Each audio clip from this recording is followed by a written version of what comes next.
The conference room at St. Mary's Private Hospital was silent. 20 of the city's top doctors sat around a polished oak table, flipping through files with furrowed brows. At the head of the table, a pale young woman in her mid-20s sat in a wheelchair. Her name was Isabella Warren, the only daughter of one of the wealthiest families in the country. An heiress to an empire. And yet, for over a year, she had been wasting away. She could barely eat. She barely slept. Her body was shutting down. Every test had been done. Every specialist had weighed in. And still, no answers.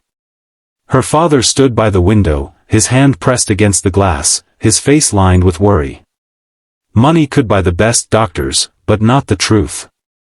And standing just outside the doorway, mop in hand, was a man no one noticed, Daniel. Daniel was a janitor. A single dad who worked 2 jobs just to keep food on the table for his little girl, Emma. He wasn't supposed to listen in on meetings like this. He wasn't supposed to care. But Daniel wasn't the kind of man who could turn away from someone else's pain.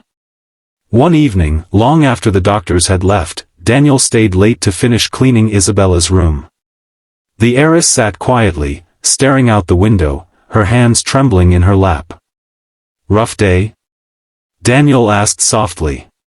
She blinked, startled that the janitor even spoke to her. Most staff treated her like glass, too fragile to touch. "You could say that," she whispered. Daniel smiled gently. "My little Emma, she hates when people tiptoe around her. Says it makes her feel invisible. I'm guessing you don't like it either." For the first time in weeks, Isabella gave the faintest smile. Days passed, and Daniel found himself talking to her more often. About Emma's school projects. About the silly way he burned toast. About life outside the sterile walls of the hospital. And then one night, he saw it. He had been sweeping quietly while Isabella tried to sip some soup. She struggled, coughing after every spoonful. But what caught Daniel's eye wasn't her cough, it was her hands. Her fingers trembled every time she touched metal.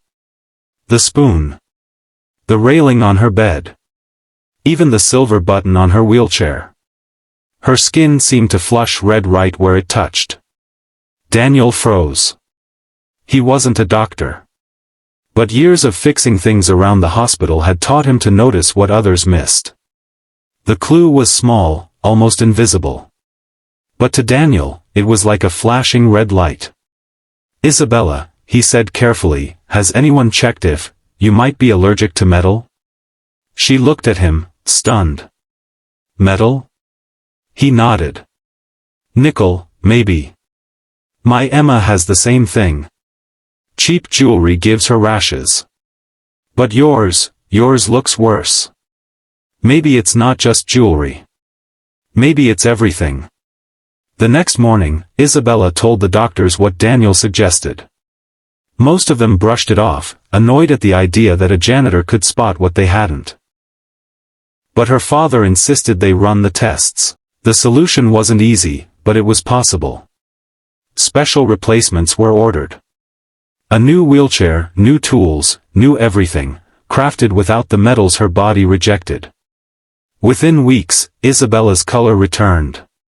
She could eat again. She could walk short distances. She was alive in ways she hadn't been for years. And every time her father tried to thank the doctors, Isabella shook her head. "It wasn't them," she said with tears in her eyes.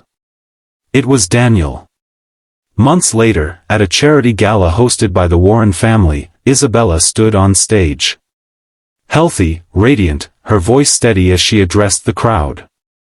"I owe my life to someone no one would expect," she said.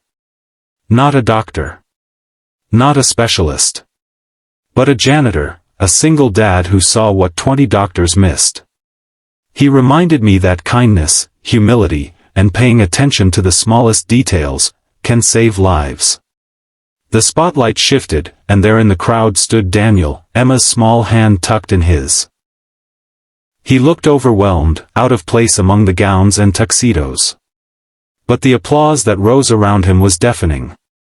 That night, Isabella made a promise to herself. Her wealth, her title, her second chance at life, it would all be used to help people like Daniel. The unseen. The underestimated. The ones who carried the weight of the world on their shoulders without ever asking for recognition. And Daniel? He walked home that night with Emma, holding her hand tighter than ever. He didn't need fame. He didn't need glory. He just needed to know that kindness had made a difference. Because sometimes, the greatest heroes don't wear white coats. Sometimes, they carry mops. No act of kindness is ever wasted.